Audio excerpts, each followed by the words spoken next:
Hello class 10th। मैं आपकी biology educator. हमने फर्स्ट लेक्चर कंप्लीट कर लिया था, तो आज फर्स्ट चैप्टर के डिटेल्ड नोट्स देखते हैं।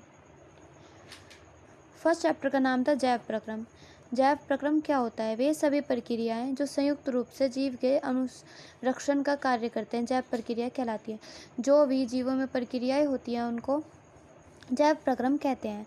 पोषण, भोजन में उपस्थित पोषक तत्वों का ऊर्जा के रूप में ग्रहण करना पोषण कहलाता है। पोषण के प्रकार, पोषण दो प्रकार के होते हैं, स्वपोषी पोषण, परपोषी पोषण। स्वपोषी पोषण, जो जीव अपना भोजन खुद बनाते हैं, स्वपोषी पोषण कहलाता है। परपोषी पोषण, पोषण की वह विधि जिसमें जीव अपने भोजन को स्वयं नहीं बनाते हैं बल्कि दूसरे जीवों से प्राप्त करते हैं। परपोषी पोषण के प्रकार। परपोषी पोषण 3 प्रकार से होता है: परजीवी, मृतोपजीवी, प्राणिसम। परजीवी वे जीव जो दूसरे जीव पर निर्भर रहकर उन्हें बिना मारे अपना भोजन प्राप्त करते हैं, जैसे फीताकर्म। मृतोपजीवी वे जीव जो मरे सड़े गले जीवों से अपना भोजन ग्रहण करते हैं, उदाहरण जीवाणु और कवक। प्राणिसम पोषण की वह विधि जिसमें जीव अपना भोजन ठोस रूप से ग्रहण करते हैं और उसे पाचन तंत्र के माध्यम से ऊर्जा में परिवर्तित करते हैं, वे प्राणिसम कहलाते हैं। अमीबा में पाचन कैसे होता है? अमीबा एक कोशिकीय जीव है। इसमें मुख नहीं होता है। यह 5 विधि द्वारा अपना भोजन ग्रहण करता है। इसमें प्राणिसम परपोषी पोषण पाया जाता है। ये 5 विधि ये रही: अंतर्ग्रहण, पाचन, अवशोषण, स्वांगीकरण, बहिक्षेपण। अंतर्ग्रहण, यहाँ एंजाइम जल के साथ आए भोजन के कणों को कोशिका की सतह द्वारा अंतर्ग्रहित कर लेता है। यहाँ भोजन के कणों के चारों ओर एक खाद्य रिक्त का निर्माण भी होता है। पाचन, यहाँ पर एंजाइम का स्रावन होता है। अवशोषण, इस रिक्तिका में एंजाइम द्वारा भोजन सरल रूप में टूट जाता है जिसे जीव द्रव्य द्वारा अवशोषित कर लिया जाता है। स्वांगीकरण, यह अपने जैसे और अमीबा का निर्माण करता है। बहिक्षेपण, इस प्रक्रम में कोशिका भित्ति अचानक से टूट जाती है और बेकार पदार्थ बाहर फेंक दिए जाते हैं। ये 5 विधि है: अंतर्ग्रहण, पाचन, अवशोषण, स्वांगीकरण, बहिक्षेपण। अब नेक्स्ट है पौधों में पोषण। हरे पेड़ पौधों में स्वपोषी पोषण पाया जाता है क्योंकि वे अपना भोजन स्वयं तैयार करते हैं प्रकाश संश्लेषण की प्रक्रिया द्वारा। वह प्रक्रिया है जिसमें पत्ती में उपस्थित हरित लवक सौर ऊर्जा से ग्रहण करके वातावरण से ली गई ऊर्जा, CO2 तथा मिट्टी से लिया गया जल द्वारा भोजन का निर्माण करते हैं। प्रकाश संश्लेषण की एक डेफिनेशन है: सौर ऊर्जा का रासायनिक ऊर्जा में बदलना प्रकाश संश्लेषण कहलाता है। प्रकाश संश्लेषण की समीकरण भी है 6CO2 + 12H2O। सूर्य के प्रकाश की उपस्थिति में हरित लवक C6H12O6 + 6O2 + 6H2O।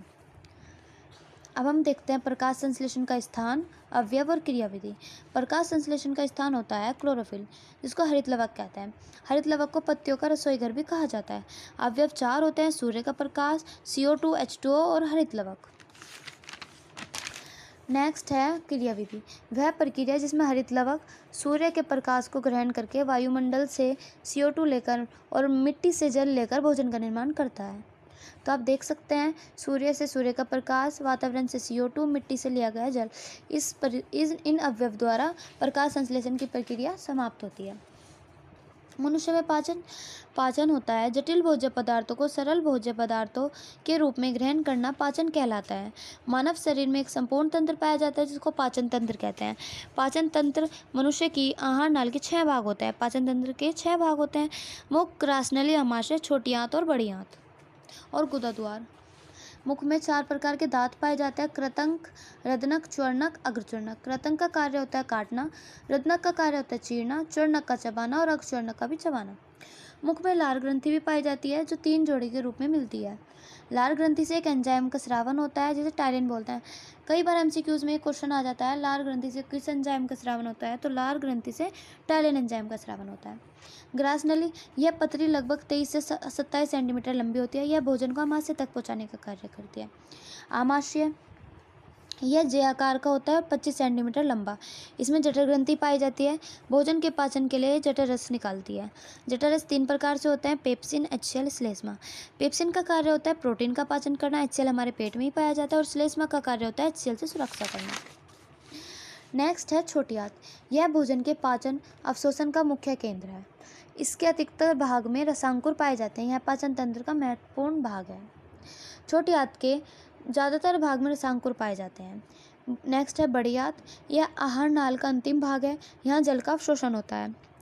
गुदाद्वार, यह शरीर से अपशिष्ट पदार्थों का निष्कासन करता है, अर्थात वह अंग जिसके द्वारा बेकारी अपशिष्ट पदार्थों को बाहर किया जाता है। तो ये डायग्राम है मानव पाचन तंत्र का। आप देख सकते हैं ये मुख, ग्रसिका, जिह्वा, डायाफ्राम, पित्ताशय, यकृत, आमाशय, छोटी आंत, बड़ी आंत, गुदाद्वार। नेक्स्ट है श्वसन और सांस लेना में अंतर। श्वसन होता है भोजन से ऊर्जा को निर्मुक्त कराना, श्वसन कहलाता है। सांस लेना O2 लेना और CO2 को छोड़ना सांस लेना होता है। श्वसन में ऊर्जा उत्पन्न होती है, सांस लेना में ऊर्जा उत्पन्न नहीं होती है। यह कोशिका के अंदर होता है श्वसन, सांस लेना कोशिका के बाहर होता है। श्वसन में ATP का निर्माण होता है, सांस लेना में ATP का निर्माण नहीं होता है। ये कुछ इंपॉर्टेंट फुल फॉर्म्स है। DNA की फुल फॉर्म होती है डीऑक्सीराइबोन्यूक्लिक अम्ल, RNA की राइबोन्यूक्लिक अम्ल, ATP की एडिनोसिन ट्राइफॉस्फेट।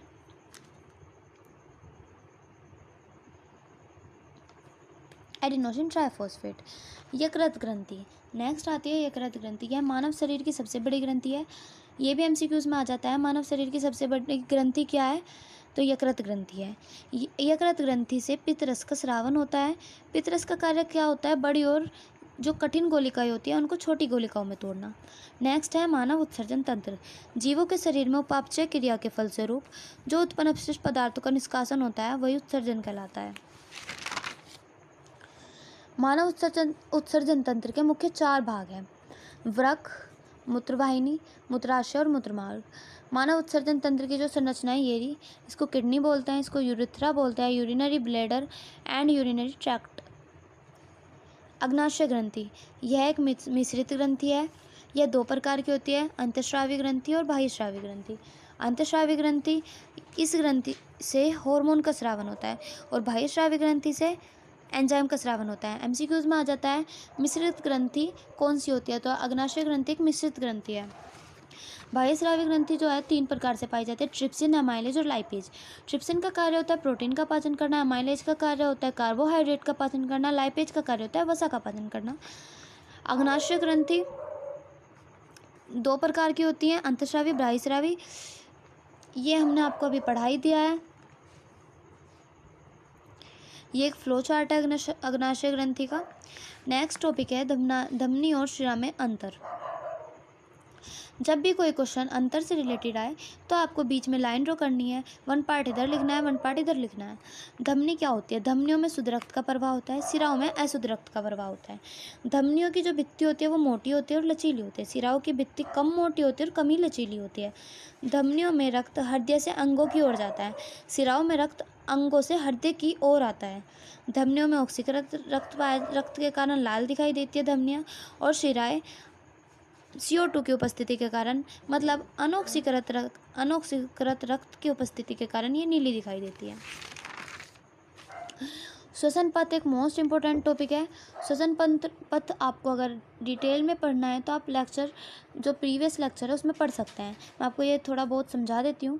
श्वसन पथ क्या होता है? ग्लूकोज का पायरुवेट में बदलना ग्लाइकोलाइसिस कहलाता है।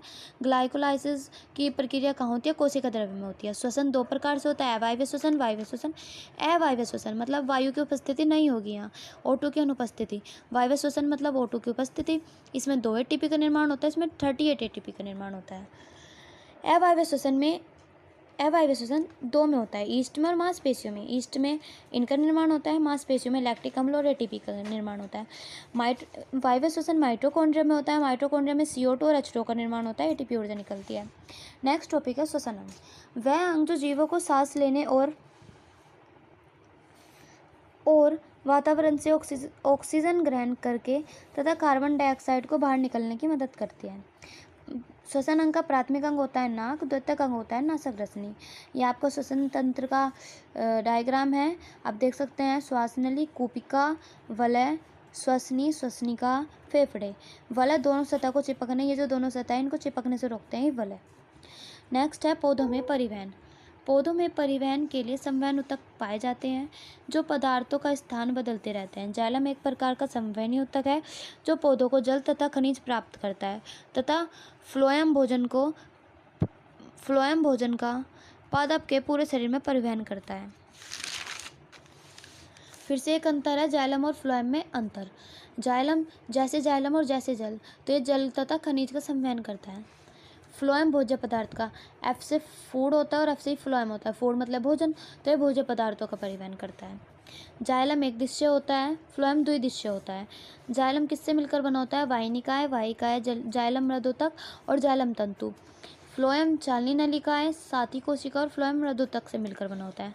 नेफ्रॉन की संरचना, ये एक इम्पोर्टेंट टॉपिक है नेफ्रॉन, तो आप इसको बहुत ही ध्यान से पढ़ेंगे।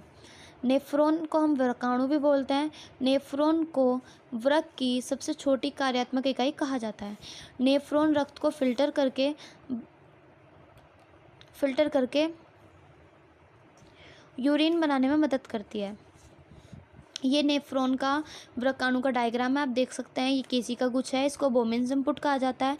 यह अवरोही चाप है, यह आरोही चाप, इसको हेनले का चाप, और ये संग्राहक नलिका। नेक्स्ट है केशिका गुच्छ। जब वृक्क धमनी की शाखा व्रकाणु में प्रवेश करती है तथा जल, लवण, ग्लूकोज व अन्य नाइट्रोजनी अपशिष्ट पदार्थ केशिका गुच्छ में से छनकर ब्रोमीन संपुट में आते हैं। जब भी यूरिन केशिका गुच्छ में से छनकर ब्रोमीन संपुट में आ जाते हैं। संग्राहक नलिका, नेफ्रॉन के अंतिम भाग को संग्राहक नलिका किसे कहते हैं? नेफ्रॉन के जो अंतिम भाग होता है उसको संग्राहक